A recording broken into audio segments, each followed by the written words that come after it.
श्री परमात्मने नमः।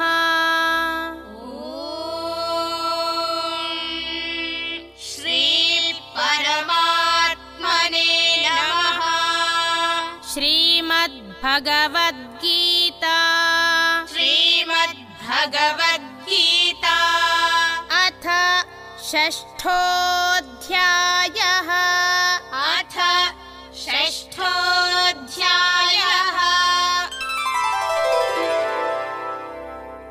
श्रीभगवानुवाच श्रीभगवानुवाच असंशयं महाबाहो असंशयं महाबाहो मनो दुर्निग्रहं चलम् मनो दुर्निग्रहं चलम् अभ्यासेन तु कौन्तेय अभ्यासेन तु कौन्तेय वैराग्येण च गृह्यते वैराग्येण च गृह्यते।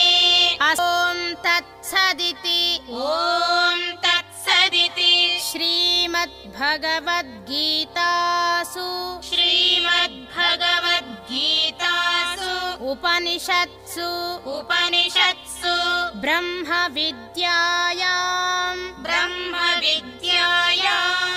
योगशास्त्रे योगशास्त्रे श्रीकृष्णार्जुनसंवादे